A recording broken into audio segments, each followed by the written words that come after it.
What's good, YouTube? Um, we finna react to streamers who captured their final moments alive from Chilling Scares. This is his channel. Go check it out. All right, let's get into it.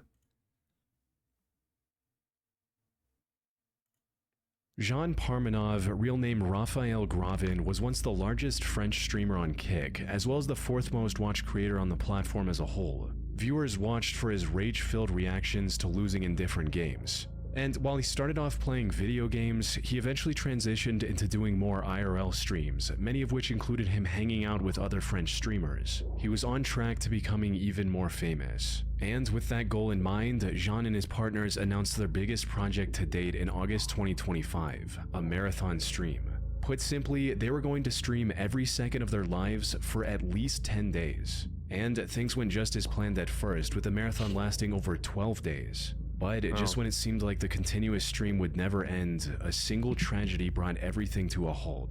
Just past midnight on August 18th, Jean went to sleep while still on camera. Not long after that, the stream showed him tossing and turning before calming back down. A few minutes later, a donation alert woke up one of the other streamers, who then tried to get Jean's attention.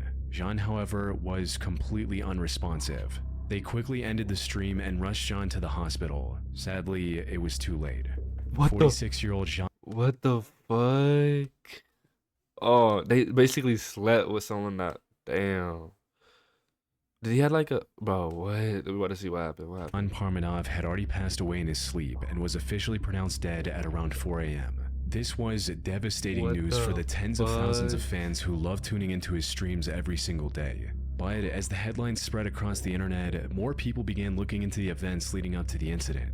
And the disturbing things they discovered made everyone look at it from a different angle. Not as an inevitable tragedy, but a preventable homicide. And it all pointed back to the main two individuals Jean was streaming with, Owen and Safine. You see, Jean didn't have the best life before becoming a streamer. He was a military veteran, but due to his deteriorating health, he had trouble finding regular work. This forced him to live with his mother with no outside connections. He began streaming in March 2020 as a way to combat his loneliness and make new friends. However, the clips of his over-the-top yet entertaining reactions to losing went viral on platforms like TikTok, allowing him to amass a sizable audience over time. This was a win-win situation for Jean, as he was earning good money while also collaborating with other French creators. And that's where Owen and Safine entered the picture. They not only began streaming with Jean, but also formed an entire content strategy around making him angry and recording his reactions. Now, it can be argued that, at least by this point, Jean was in on the scheme. He knew the audience wanted to see him burst out in entertaining ways and leaned more into that character. However, things took a darker turn once he moved in with the two to make IRL content. As people were going through his old streams and videos after his death, they discovered hundreds, if not thousands of instances of Owen and Safine getting physical with Jean.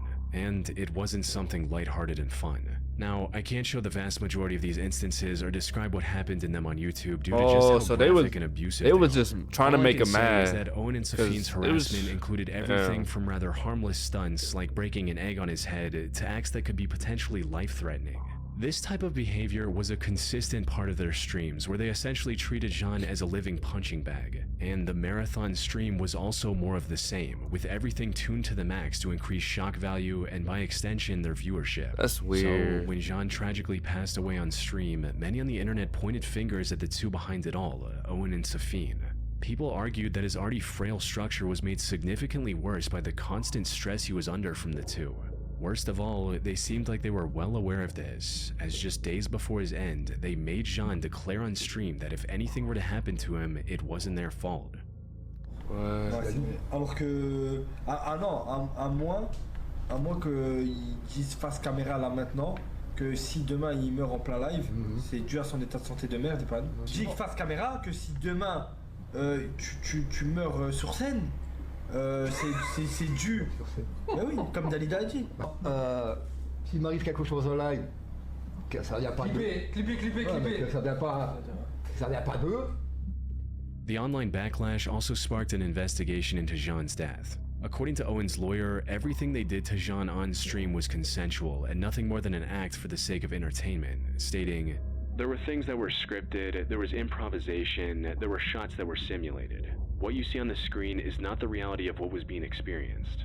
The autopsy report also concluded that the cause of Jean's death was his own poor health and that there was no foul play. But in the eyes of the thousands following this case, sad, his health bro. only deteriorated to this point because of how the other two treated him over the past 3 years.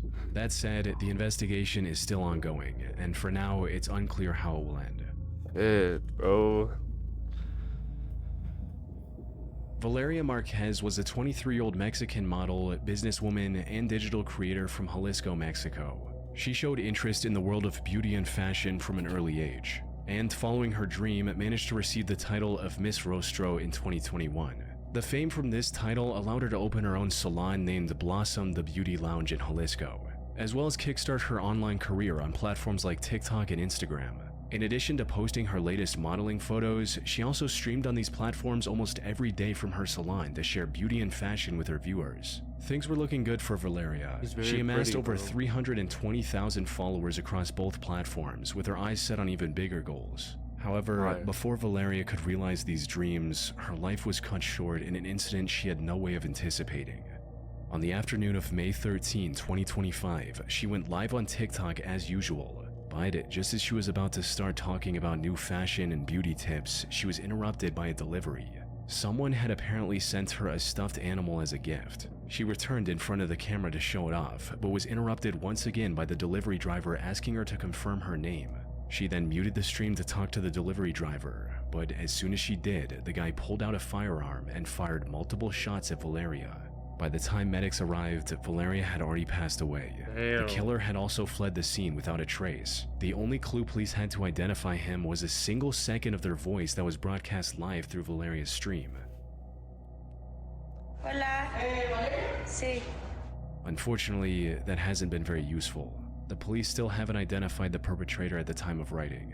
That said, people on the internet have come up with a number of theories trying to crack this case. The most prominent suspect in these theories is a man named Ruiz Velasco, who is a high-ranking member of the Jalisco New Generation cartel. He was apparently in a romantic relationship with Valeria when the incident occurred, which could explain a potential motive. Some people also noted that soon after the shooting, a girl who worked at the salon picked up Valeria's phone to end the stream. This was highly unusual behavior for someone who had just witnessed her boss and possibly a friend become the victim of a violent attack, where instead of calling an ambulance or police right away, her first instinct was to turn off the live stream.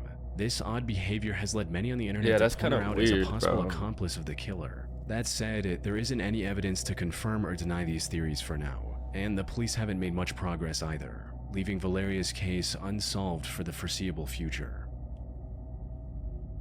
Rest in peace, bro. Brian Vignault, also known as Pashi Brid, was a decently popular World of Tanks streamer with over 7,000 subscribers. He started streaming back in 2012 and slowly built a loyal following for himself. The thing his viewers loved most about Brian was his consistency. He streamed multiple times each week without taking any breaks, with many of these streams reaching double-digit hours. In addition to being a dependable streamer, Brian was also extremely charitable at heart. He raised over $11,000 in charity over the years for veterans and notable organizations like the Make-A-Wish Foundation. On the night of February 19, 2017, he was doing another one of his charity streams for the Make-A-Wish Foundation. Now, usually when streamers do charity streams, they set certain incentives, like shaving or dyeing their hair at certain milestones. Brian, however, took a different approach and promised a continuous 24-hour stream to his audience instead.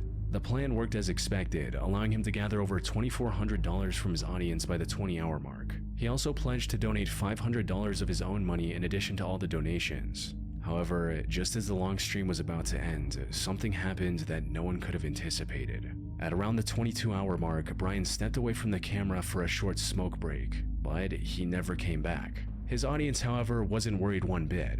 You see, Brian had already done multiple nearly 20-hour streams that week and was running on fumes during the charity stream. Bro, this dude He was needed the constantly rest. dozing off and jolting awake as the 24-hour mark got closer. He was also just 35 years old and had no major medical issues. So, when he left the stream and never returned, most assumed that he'd likely just fallen asleep. Sadly, that couldn't have been further from the truth. The reality of what happened to Brian came out a day later when one of his moderators saw that he was active on Discord. They sent him a message asking about the end of the charity stream and if he was okay, but the person who replied from his account wasn't Brian. As it turned out, seconds after getting off camera, Brian collapsed and never woke up again. He was rushed to the hospital, but sadly did not survive. The person who responded to the moderator was a detective, combing through Brian's messages in hopes of finding a clue about his otherwise mysterious death, though the reason was fairly obvious to some of his fans. Put simply, Brian's death was likely the result of days of exhaustion and lack of sleep. Bro, y'all make sure y'all get in y'all sleep, bro. Get y'all sleep, cause this could happen, bro. This is why sleep is very important, chat. Make sure y'all be sleeping. Someone this tired would fall asleep automatically, waking only after their body had gotten the rest it needed. But like, if y'all really stay up for a while, bro, make sure you sleep. Like, get your hours in, bro. Get your hours of sleep, bro. In rare cases, like for Brian, the fatigue could prove fatal and strike seemingly out of nowhere. The only silver lining in Brian's tragic end was that his fans banded together and raised over 19,000 Canadian dollars for his wife and 3 young children. And while no amount of money can Bro, wait. replace the presence of a father, he had children? this sum likely helped Bro. his family during their greatest time of need.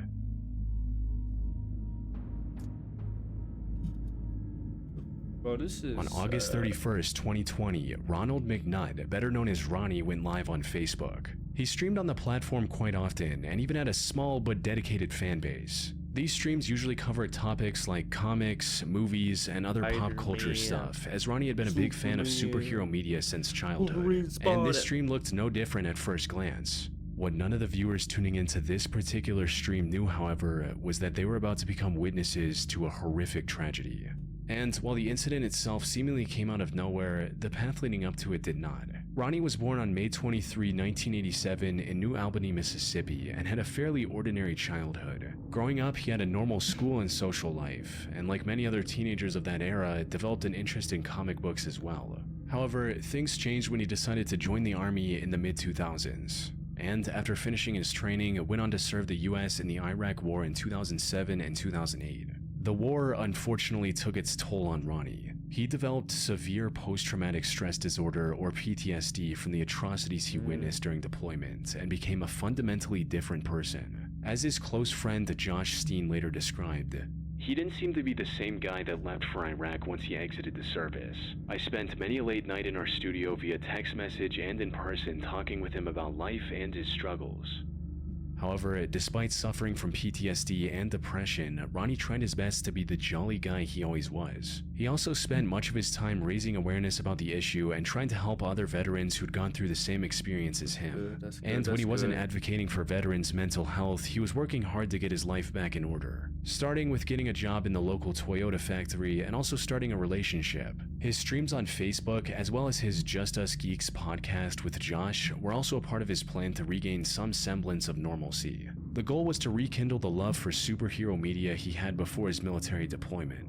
Fortunately, these efforts paid off, as Ronnie managed to settle into a fairly normal life over the next decade. At least, that's what it looked like on the surface. You see, according to those closest to him, Ronnie never received any professional help for his psychological struggles. To him, toughing it out was the best way forward. Sadly, there's only so much pressure the human mind can bear before it reaches complete hopelessness. For Ronnie, things began spiraling in August 2020. It started with him posting about missing his father on what would have been his 69th birthday on August 14th. Sadly, his father had passed away back in 2018. A few days later, he was fired from his job due to the pandemic. And if that wasn't bad enough, his girlfriend also broke up with him not long after. Ronnie might have been able to endure each of these incidents on its own, but facing them all at once proved too much to bear, resulting in him making the tragic, irreversible decision to end it all.